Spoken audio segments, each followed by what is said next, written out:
AJ, you just successfully wrapped up another bloody Tuesday at practice. So congratulations on that first and foremost. Sure, appreciate you. It's another hard one, another good one for sure.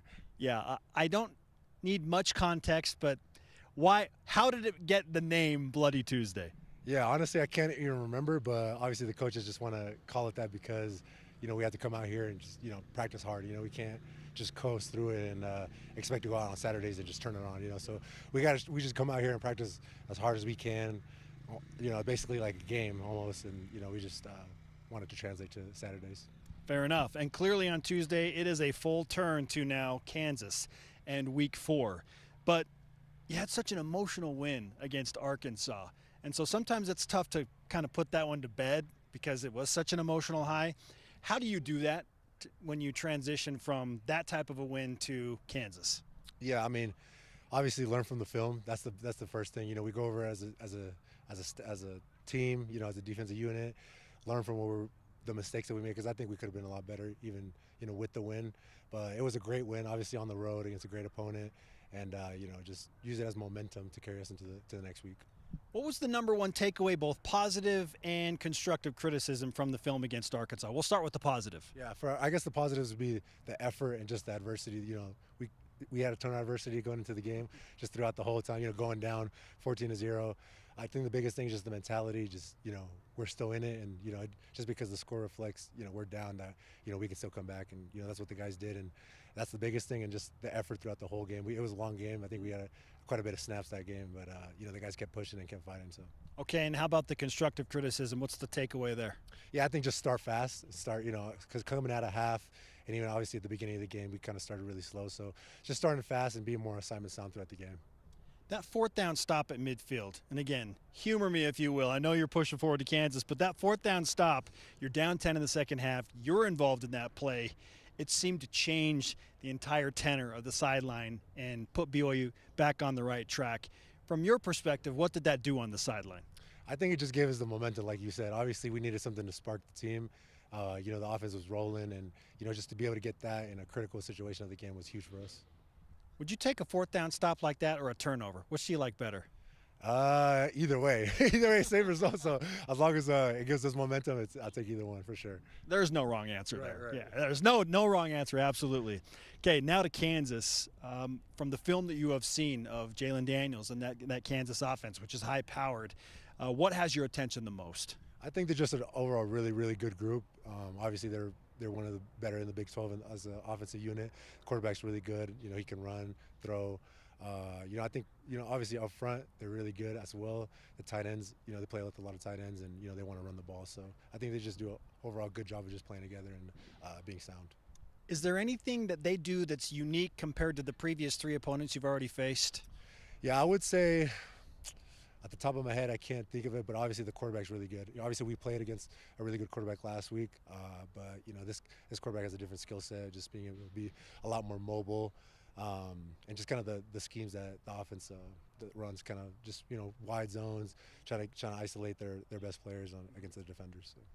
Do you have a goal, a stated goal, and maybe you don't want to share it, but like we want to hold them under this many points, or we want to create this many turnovers? Like what type of numerical goals do you carry into a game like this? Yeah, specifically we do. I obviously can't remember at the top of my head right now, but obviously last game we had goals, and we felt like we kind of didn't hit those goals that we wanted to. We also got the win, which is great, right? But our defensive goals weren't hit, and so we just wanted to carry on to this next week to make sure that we go into the week and just make sure we hit those goals.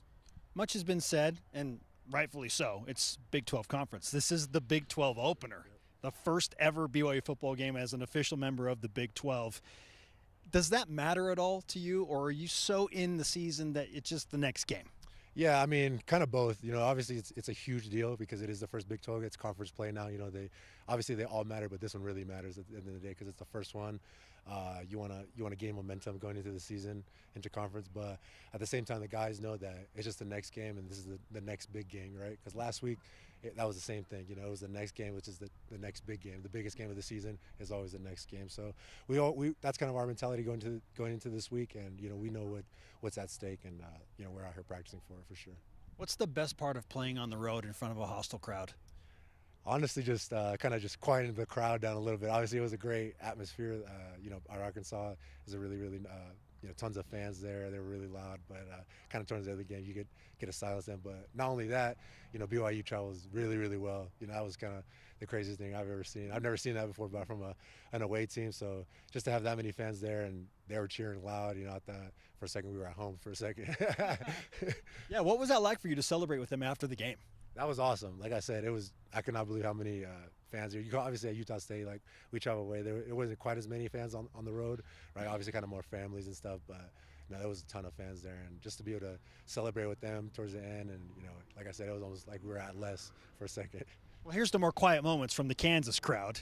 We'll get back there in a moment, but I do want to ask you specifically about your linebacker responsibilities and how they will shift going from defending a quarterback like KJ Jefferson, who is big and physical, to a true dual threat like Jalen Daniels. Yeah, obviously we got to contain him. That's a more of a front seven, responsibility. And so we know that. And we obviously last week, even him, KJ Jefferson, he was even elusive at times. So we got to make sure that we wrap him up and just, stay in our rush lanes for sure.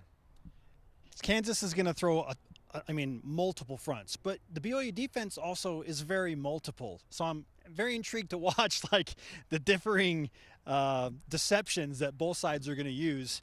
How do you stay in the moment when they're throwing all sorts of motions and weird formations out? How do you stay home in that moment? Yeah, it's obviously just remembering your keys, obviously communicating with the guys. That's the biggest thing. I think when we communicate, we're at our absolute best, and kind of when we don't, we kind of just, hone in on ourselves, and I kind of talk to the guy next to us. That's when we kind of get out of misplaced. But I think just communicating along the way, because obviously they're shifting, they're motioning a lot of the time. So as long as we key where we're supposed to key and communicate, I think we'll be just fine.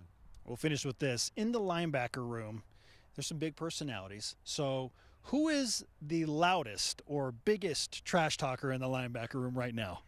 The loudest for sure would be Isaiah Glasker. No question about that. He's probably got the biggest personality, and he talks the most trash for sure. There's a couple other guys, but he stands out by far the most. Okay, best dressed in the linebacker room? Ooh, I'm going to give it to my man, Ben Bywater. Okay. Yeah, he never fails. He's always putting it on for sure. Okay, who can eat the most out of the linebackers? Ooh, I don't know. That's a good one. I think we're all pretty good, but I don't know. I'm going to give it to – shoot, that's a good one. Okay. I'm going to give it to Sionamoa. I'm going to give it to Sionamoa. Okay. Yeah, I'm going to give it to Moa. And finally, the fastest. You line up and you're just running a dead sprint. Who wins the race 40 yards? I'm going to give it to either Glasker or Max. Okay. Yeah, those two guys are pretty fast, but I'll give it to maybe Glasker because he's a little lighter than us. So I'll give it to Glasker. He talks the most trash, and apparently he's the fastest. But you know what? You do all those things well. So I'm going to say you're the best combo linebacker. That fair? Yes, sir. Appreciate that. AJ, thanks for the time. We wish you the best luck against Kansas. Appreciate you. Yes, sir. Thank you.